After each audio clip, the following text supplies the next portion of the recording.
What's going on, guys? You're chilling with Trainer Zabuza, and today I have got an update for the tournament for you. Before we actually get into the update itself, I want to let you guys know that before the tournament actually started, during the sign-up period, there was actually a ban on Mischievous, and I said that we would be using Mischievous even if it did get banned. However, we were getting many concerns from the participants and possible participants about how Mischievous should not be included in the tournament. So, just to make it fair and to do it the Smogon way, we went ahead and set up a straw poll to see if we should ban it or not. And after everyone had voted in the tournament, or who was signing up for the tournament, we got the results that Mischievous is going to be banned. It was really close, it was like 16 to 17 votes, but yeah, I'll just throw an image up here. But it will be banned, it will not be allowed in the tournament, and if you are using it, then take it off your team, please. But on to the matchups. The matchups are as follows. Keep in mind, these are the showdown names because we don't want to disclose personal information through the Skype names. So, yeah, make sure you look for your showdown name. In round 1, we have 010 versus Corrosia Kyle. Next, we have Force Sage Silver versus Pokemon X25. Next, we have Shiro, or Neat, versus Blarajan. Next, we have Tank Plays versus Leo XL. Next, we have Molly. I'm really not sure how to say that, but versus Caesar Yo XY. Next, we have, oh god, why Mike? Next, we have Two Girls, One Little Cup. Seriously, fuck you, Mike. I know where you live. Versus Use LC. Next, we have Prankster Riolu versus A-Bomb. And finally, we have Mr. Big Patoy versus Falx28.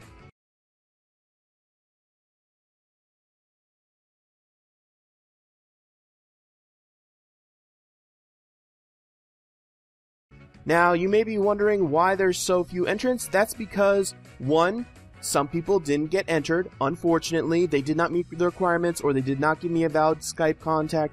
So, if you see that you are not on this list, then that was probably one of those issues. Another reason is because we have an odd number of participants in this tournament, so some people are going to get buys. And the only way that we thought this would be fair is we did it completely randomly. So, not only are the matchups random, but these people who get buys are also random. So the first buy goes to Logan Wood.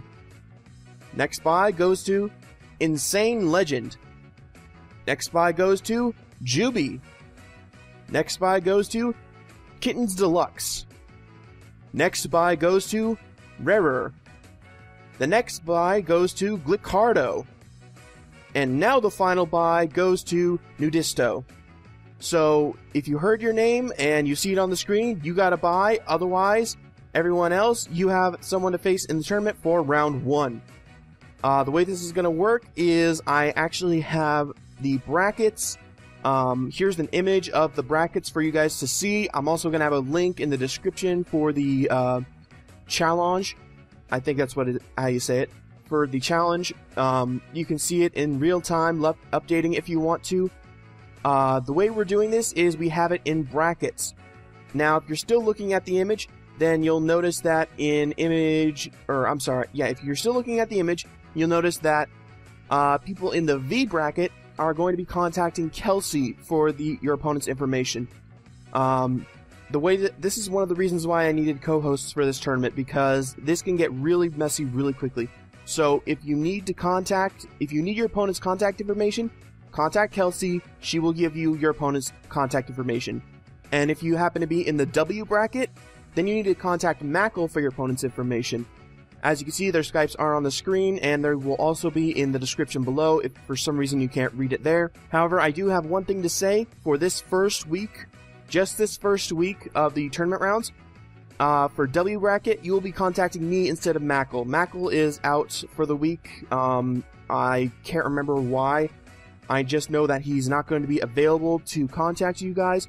So for just this first week, for round 1 of the tournaments, if you are in W bracket, contact me over Macle. So the way this tournament is going to work is, after you guys have contacted each other, you set up your battles, whatever, you need to contact the leader of your bracket and tell them what the score was and who won. So say in the first round, if Tank Plays battled Leo XL and Leo XL beat him by 2, then his score would be 2-0. So then you would look up what bracket you're in, which is the V bracket. You would contact Kelsey. She will then contact me and I will update the challenge board. Another example of this is if Tank Plays battling Leo and Leo decides to drop out, Tank Plays would win, but you still need to report the score. So say it was 4-1 and Leo gave up on his last Pokemon. The score would still remain 4-1, but you need to report that to your bracket leader. I will tell you right now, if you do not get in contact with your opponent, then that will be treated as a forfeit. So for instance, again, using Tank Plays and Leo, if Tank Plays tries to contact Leo but never gets any responses, then that means Tank Plays would win by default. Or another example is, if Tank Plays tried to contact Leo and Leo kept putting him off and kept putting him off and kept putting him off past the deadline, then Tank Plays would win. But keep in mind, in this situation, you would need to give proof, so I would highly recommend that you keep your Skype messages on hand. And if you're not contacting through Skype for whatever reason, keep a log of your interactions. Another possibility is if neither player contacts their opponent. If neither player contacts their opponent, then the person who moves on to round 2 will be decided by a coin flip. I don't expect to be doing this a lot, but just in case that does happen, we do have something in place. And finally, you guys should know when the first round ends. The first round is going to end Sunday night, August 14th at 11:59 p.m. on PST, or Pacific Standard Time, because I do need to upload an update video on Monday, so that is the absolute latest that you can get your information to me. If you set up your battle for, say, 9 minutes before that and you go past the time, it doesn't matter. You still have to report your score before that time. So I think I pretty much covered everything. If you still have additional questions or comments, leave them in the comment section below. I hope you guys all have fun in this tournament, and I wish you all good luck.